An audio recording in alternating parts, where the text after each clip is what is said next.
Hello everyone. In this video, I'm going to introduce you Super Terahertz Image Enhancer. The algorithm behind this software has been published in peer-reviewed papers in significant journals such as IEEE Transactions, SPIE, and Elsevier. It has also been filed to be patented. Although the algorithm is very sophisticated, this software is designed to be user-friendly. You don't need to have extensive knowledge of the field, and you don't need to spend a lot of time to process your images. In just a few clicks, you can input your raw data, which is this image, and get your super resolution final image. So, if you're working in the medical imaging industry or non-destructive testing industry, you don't need to be worried about the extensive knowledge of terahertz. This software would do all the job for you. So, I'm going to start from the scratch. I close the software and reopen it again from the scratch. You click on the icon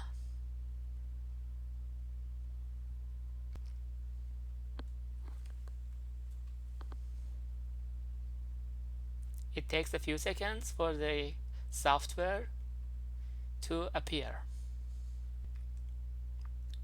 Now you click on this push button and point the software to the folder that you have your raw measurement data, and you select this folder and you will see the raw terahertz image in this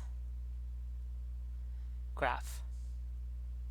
You will also see that these graphs are showing the terahertz pulses. All you need to do at this point is adjusting these pulses on the right coordinate and time intervals. So I would like to see both reference and sample terahertz pulse in one graph. Here I set the coordinate to the edge of the sample, which can be 75 as x and 100 as you see my mouse, and 100 as y. So 175, and I push update. Now I see the reference pulse and the sample pulse. I full screen on it, and I will have my time interval for the sample pulse as 210, 242. I enter these values into this graph, and I push update. Now in this graph I am seeing the sample pulse. These time intervals are used to develop this graph, this image. So in this image we don't have the saturating reference beam anymore. All we see is terahertz image after being time filtered. As I've mentioned in some of my papers and patents, I found out that if I choose a point before the maximum, I can filter out the diffracted beams. This is due to the fact that diffracted beams need more time to get to the image plane. So if we filter based on the time delay, if we filter out the beams that have more time delays, we can get rid of some part of the diffraction. So instead of 244, I'm gonna enter 223, and I push update, and as you see, we can see some features in the terahertz image after time filter. Before I go any further, I would like to show you what is this image from. In this example, I am imaging a packaged IC. So this is exact same packaged IC that I used for this example. And this is the location of the IC inside my Terahertz imaging system. And this is the bigger picture of the process that is being done by this software. The incident Terahertz beam passed through the object because the packaging material of the object is transparent to Terahertz beam. Terahertz beam can pass through the packaging material, but it cannot pass through the metallic parts. The metallic parts act as diffracting grating because the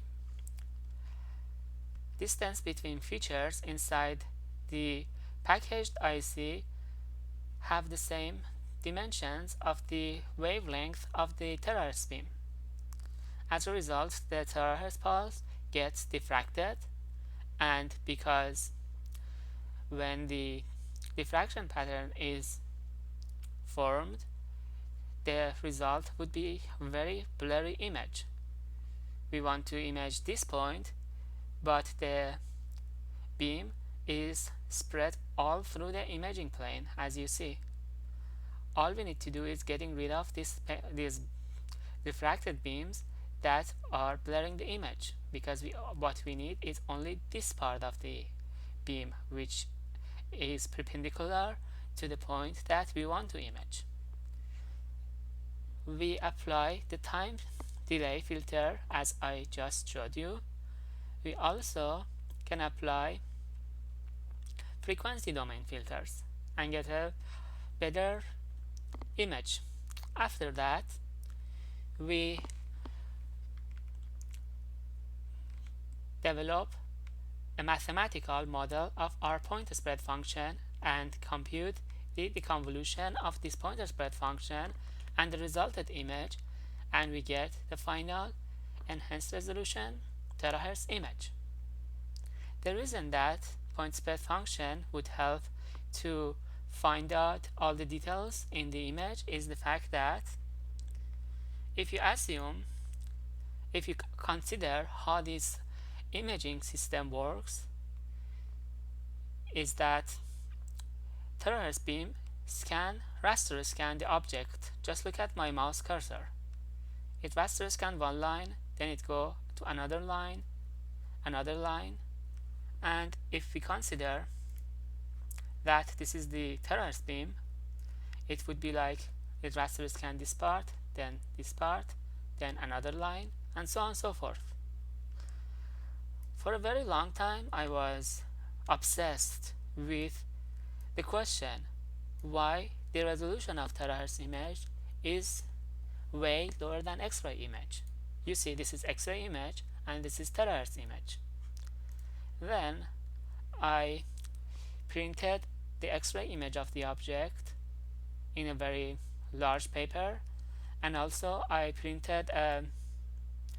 got a piece of paper and I simulated this imaging process by moving that piece of paper over the X-ray image to understand what is going on in this imaging process.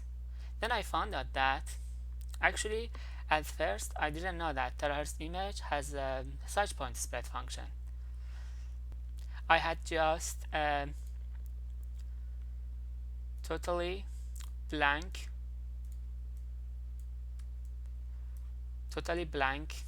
piece of paper moving around this X-ray image. I figured that this process is exactly similar to convolution.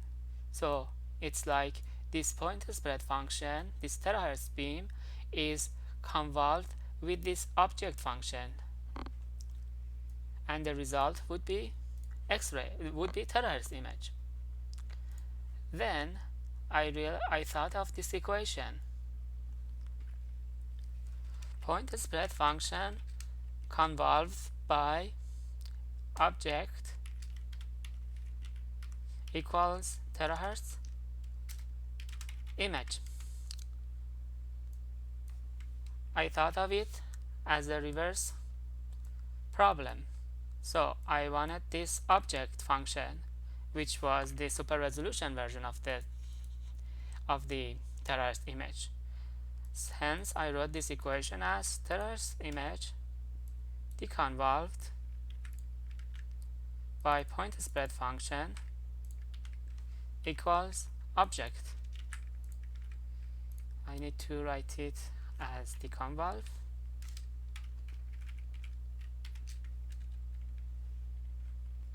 So the terahertz image deconvolved by point spread function would be the object.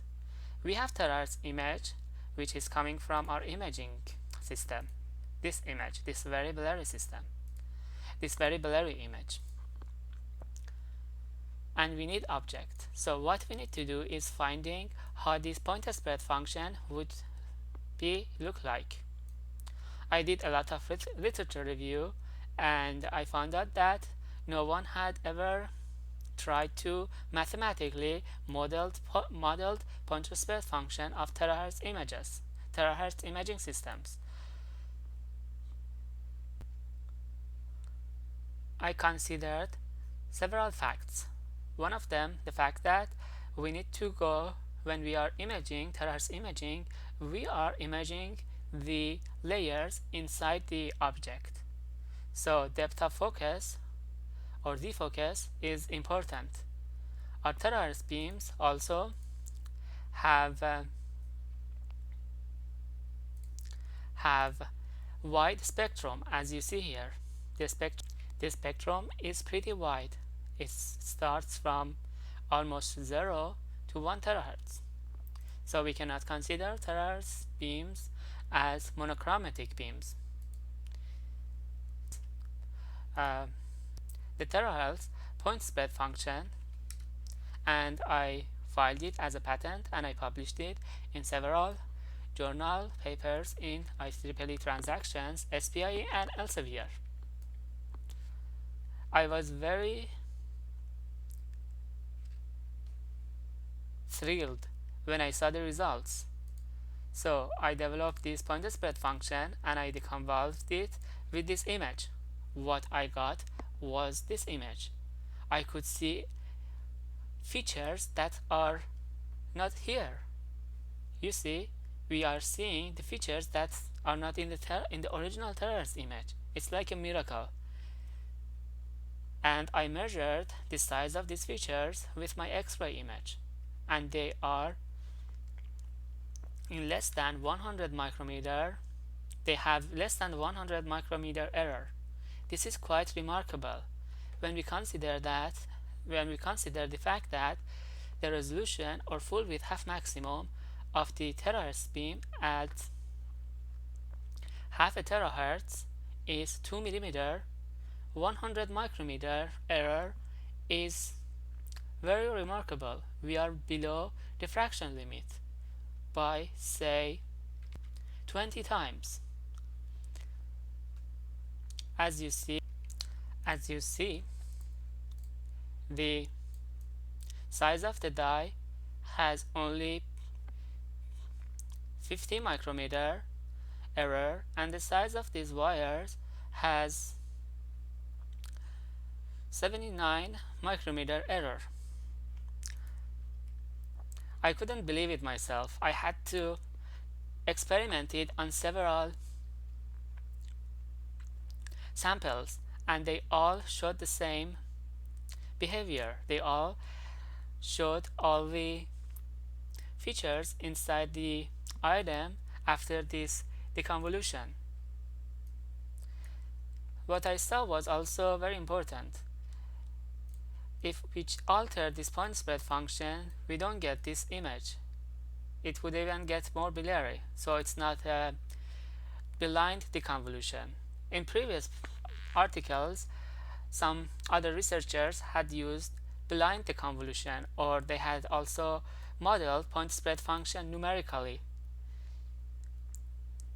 But what I found out was science always works, and there is no ambiguity in science.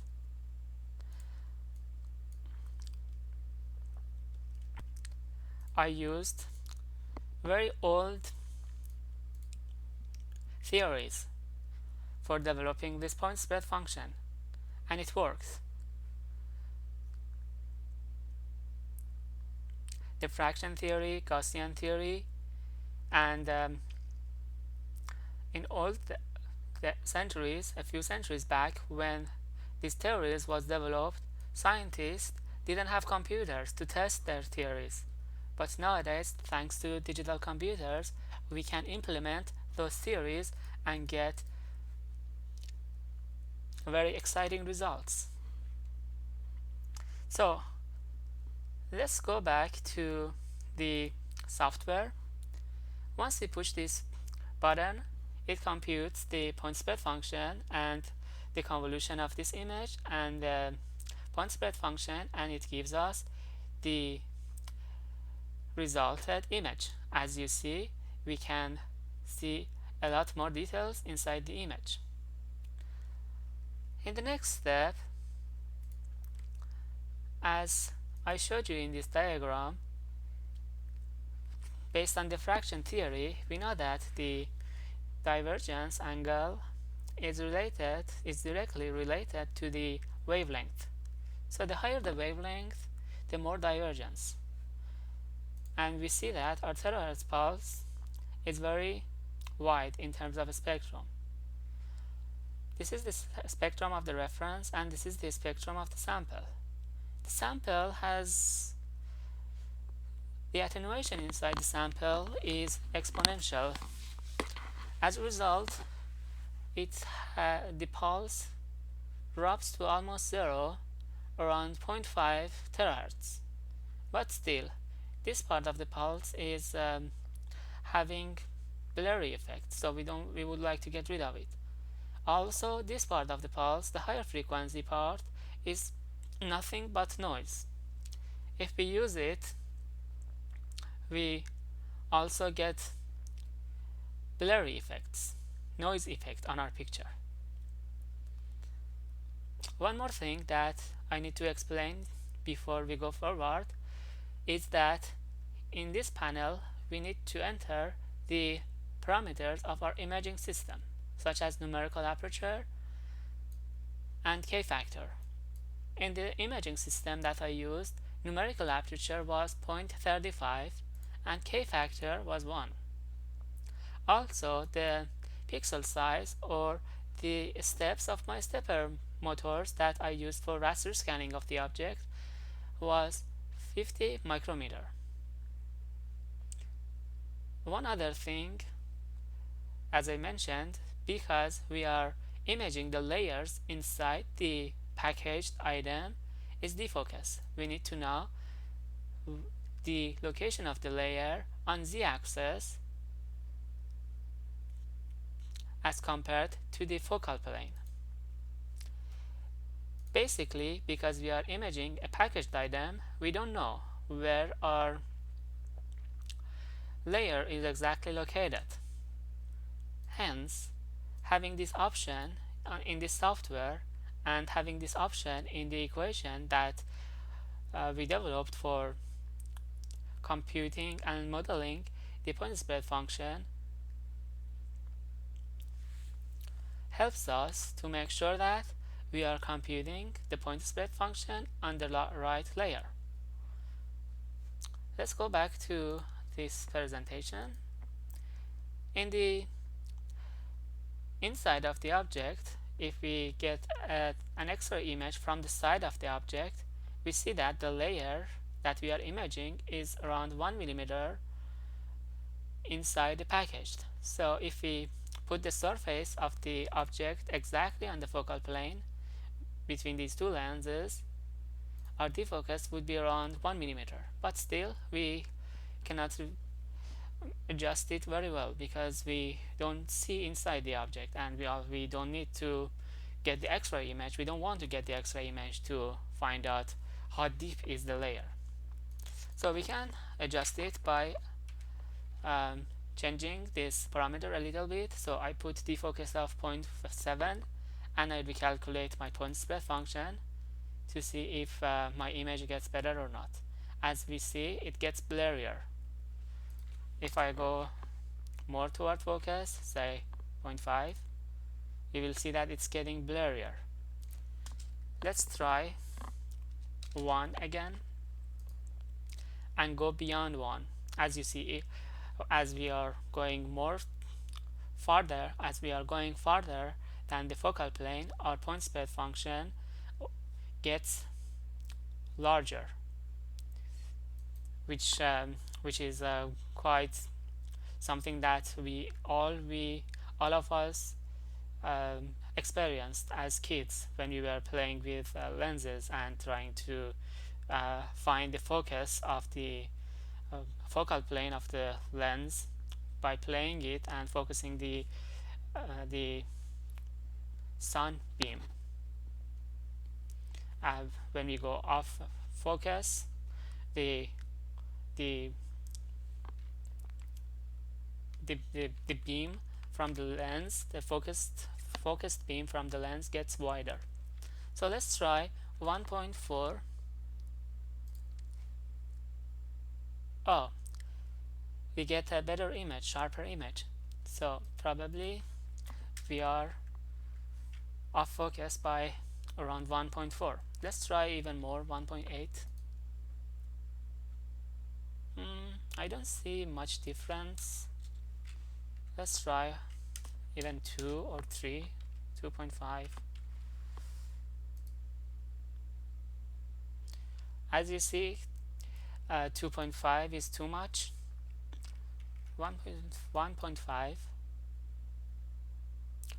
Alright, I pick 1.5 because I think the image that we see compared to 1.4 and 1.6 is better. So 1.5 is our defocus, and then we apply the frequency domain filter to get rid of the low frequency beams that are responsible for diffraction, higher diffraction, and high frequency beam, part of the beam that is responsible for the noise. And we push this button and we get this image. Then we need to compute the final point spread function, because by applying this time domain frequency we alter the spectrum of the beam, and the spectrum of the beam is one of the parameters that is being used for developing the model of point spread function. We need to recompute the final shape of point spread function.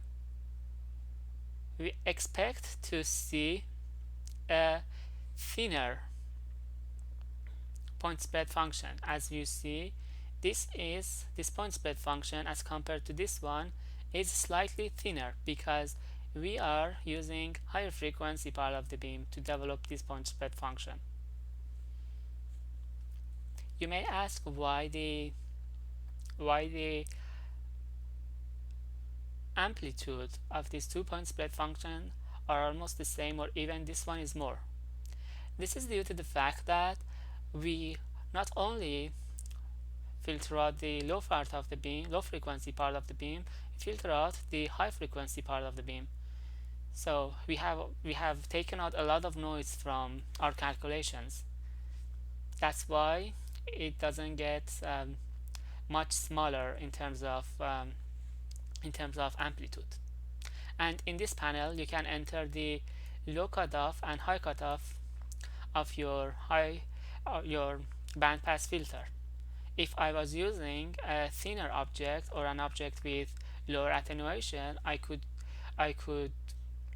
increase my cutoff frequencies because I would get higher part of the beam as my spectrum of the sample.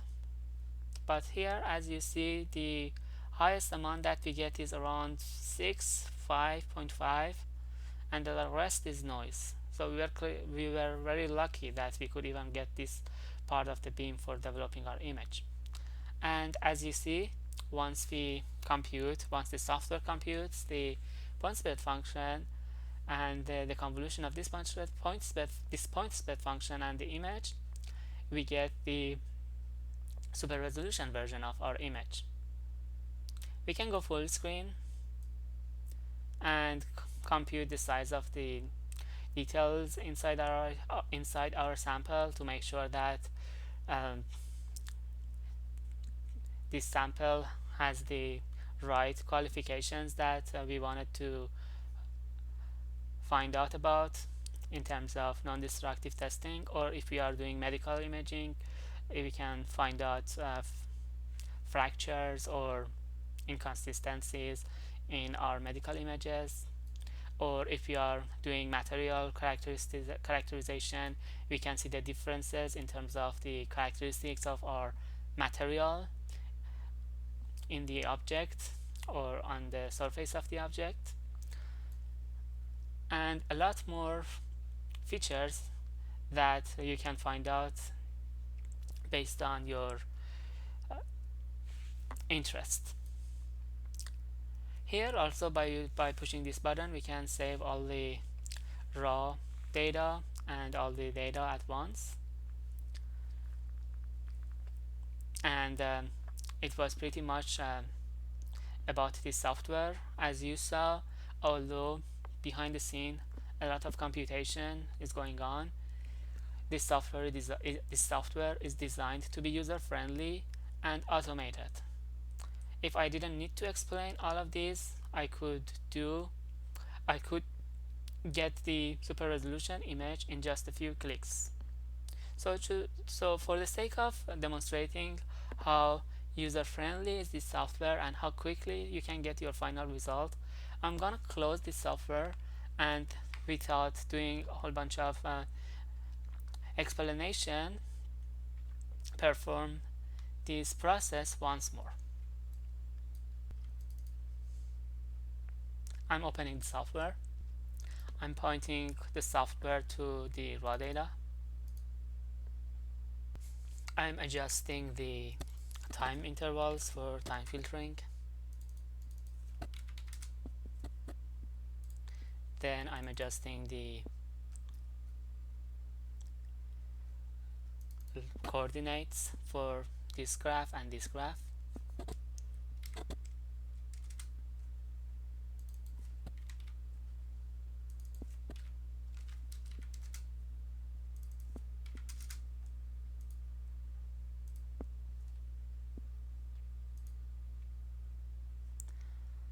Then I'm computing the point spread function. After that, by pushing this button, I'm computing the frequency domain filtering. At the end, by pushing this button, I'm modeling the final point spread function and the final deconvolution. And I see that I'm having my final super resolution image. Now I'm saving my final image as a TIF or say JPG file,